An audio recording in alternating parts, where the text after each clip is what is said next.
12월 26일 월요일 가장 유명한 명언. 디지털 시대가 찾아오면서 성경책 대신 스마트폰의 어플로 말씀을 읽는 사람들이 점점 많아지고 있습니다. 그러면서 앱을 쓰는 사람들이 성경을 읽는 빈도와 가장 자주 읽는 말씀도 조사할 수 있게 됐는데, 다음은 어느 해 성도들이 어플로 가장 많이 읽은 성경 구절 3개입니다. 너희는 이 세대를 본받지 말고 오직 마음을 새롭게 함으로 변화를 받아 하나님의 선하시고 기뻐하시고 온전하신 뜻이 무엇인지 분별하도록 하라. 로마서 12장 2절. 아무것도 염려하지 말고 다만 모든 일에 기도와 간구로 너희 구할 것을 감사함으로 하나님께 아뢰라. 빌립보서 4장 6절. 여호와의 말씀이니라. 너희를 향한 나의 생각을 내가 아나니 평안이요 재앙이 아니니라. 너희에게 미래와 희망을 주는 것이니라. 예레미야 29장 11절. 단 하나의 명언으로 인생이 바뀐 사람들이 많이 있습니다. 그러나 진리의 성경은 인생의 모든 문제를 해결할 영원한 힘이 있습니다. 예수님을 영접하게 하고 고비마다 힘이 됐던 내게 주신 하나님의 말씀은 무엇입니까? 내 마음을 변화시키고 힘들 때마다 힘이 됐던 말씀은 지금도 변함없이 동일한 위로와 능력을 가진 하나님의 말씀입니다. 오늘의 말씀. 내 영혼이 진토에 붙어 싸우니 주의 말씀대로 나를 살아나게 하소서. 시편 119편 25절. 오늘의 찬송 202장 하나님 아버지 주신 책은. 오늘의 만나. 무엇보다도 주님의 말씀으로 힘과 기쁨을 얻게 하소서. 내 인생의 힘이 된 말씀들을 틈틈이 암송합시다.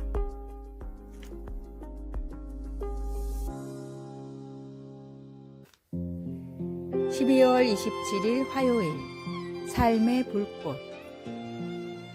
새해 전야에 세계의 여러 도시와 마을에서 고출력 폭죽을 터뜨릴 때 일부러 소리가 크게 나게 만든다고 합니다.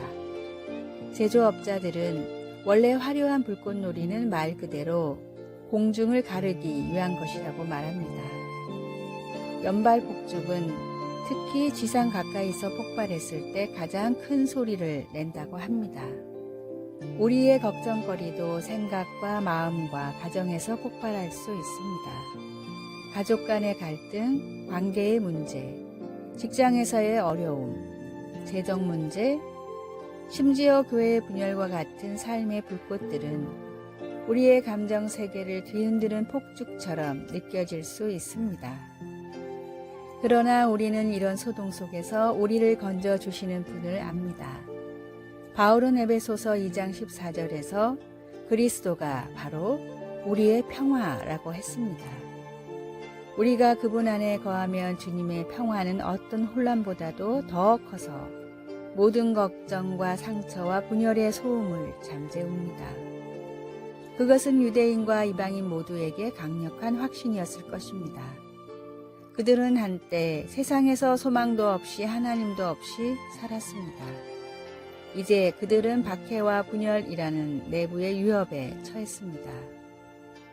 그러나 그들은 그리스도 안에서 주님의 피로 말미암아 주님께로 가까이 왔고 그 결과 서로 가까워졌습니다.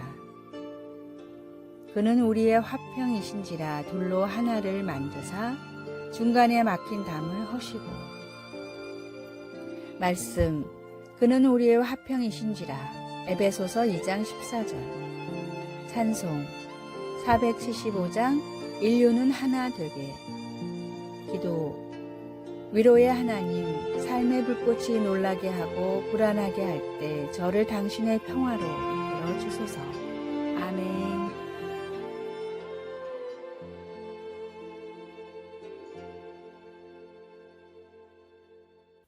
12월 28일 수요일. 염려로부터 탈출하는 법. 창의력 개발 전문가인 에드워드 보노 박사는 염려가 사람들의 창의력을 가로막는 가장 큰 적이라고 말합니다.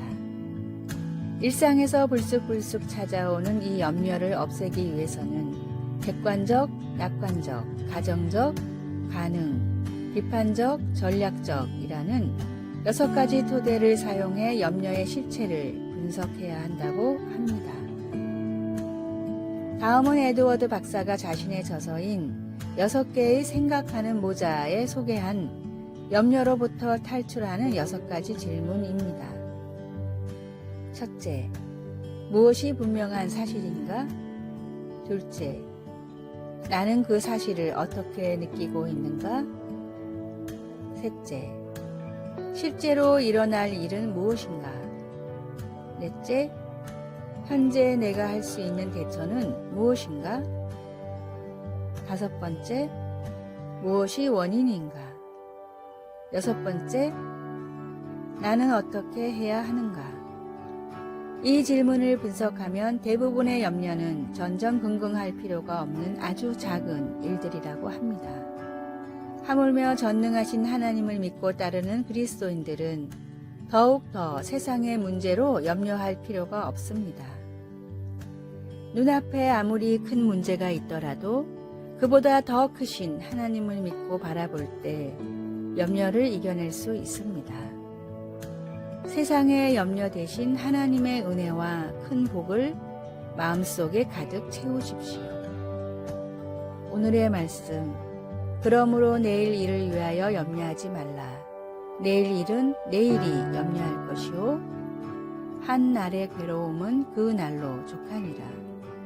마태복음 6장 34절. 오늘의 찬송 404장 바다의 놀이 일대에. 오늘의 만나, 믿음을 통해 모든 걱정에서 벗어나게 하소서. 말씀을 믿음으로 걱정에서 해방되십시오.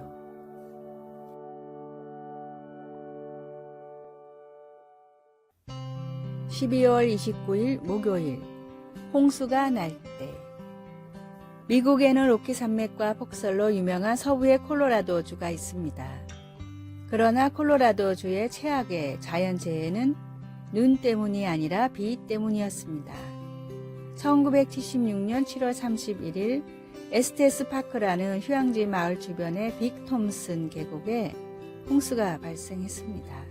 마침내 물이 다 빠져나가자 많은 가축과 함께 144명의 인명피해가 있었습니다. 그 재난에 바로 이어 그 지역에서 중요한 연구들, 특히 도로와 고속도로의 기초에 관한 중요한 연구들이 수행되었습니다.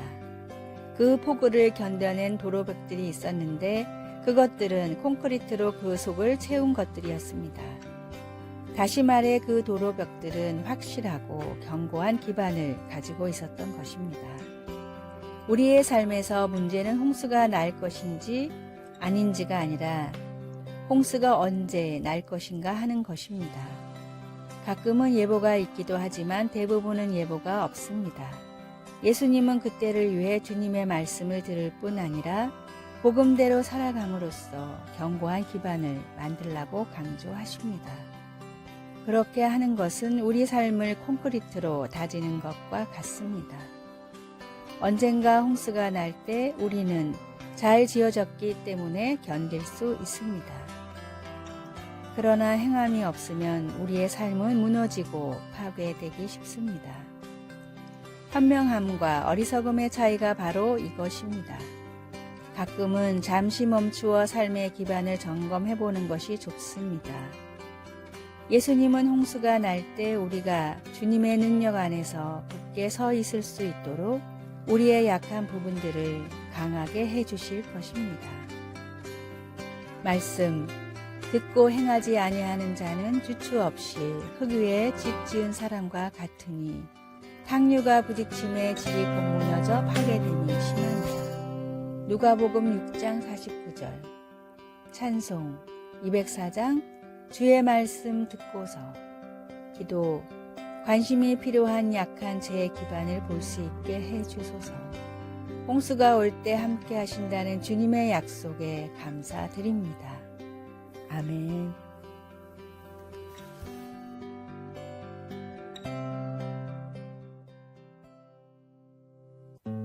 (12월 30일) 금요일, 예수님을 품는 새해. 사람은 가슴 속에 무엇을 품고 사느냐에 따라 인생이 달라집니다. 가슴 속에 문제를 품고 사는 사람은 늘 원망과 불평이 끊이지 않습니다. 이런 사람은 환경의 지배를 받는 사람들이기 때문에 땅을 쳐다보면서 한숨을 짓습니다. 그러나 가슴 속에 그리스도를 품고 사는 사람은 늘 감사가 끊이지 않습니다. 명화 최후의 만찬에서 예수님의 모델과 가롯 유다의 모델은 동일 인물이었습니다. 레오나르도 다빈치는 예수님의 모델로 선하게 생긴 19세의 젊은이를 찾아 예수의 모델로 그렸습니다. 시간이 흘러 가롯 유다의 모델을 찾던 중 가장 악랄한 모습의 죄수를 찾아 완성했는데 그는 바로 6년 전에 그렸던 예수의 모델이었습니다. 죄를 짓고 죄수의 몸이 되니까 인상이 가장 악랄한 사람으로 변해버린 것입니다. 한때 신앙에 열심이던 사람이 어느 순간 다른 사람이 된 것을 종종 보기도 합니다. 가슴에 품었던 그리스도를 놓아버려 근본이 바뀐 것입니다. 성경은 모든 지킬 만한 것 중에 더욱 내 마음을 지키라. 생명의 근원이 이에서 남이니라 고 말씀합니다. 마음을 지키지 못하면 어느 순간 다른 사람이 돼버리기 때문입니다. 새해에는 예수님을 가슴에 품고 마음을 잘 지키면서 사는 한 해가 되도록 힘써야겠습니다.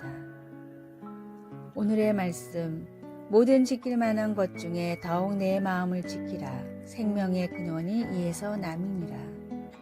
잠언 4장 23절. 오늘의 찬송 553장 새해 아침 환히 밝았네. 오늘의 만나, 주님을 믿음으로 얻는 영생보다 중요한 일이 없음을 알게 하소서. 가장 귀한 생명을 지키고 살리는 지혜로운 사람이 됩시다.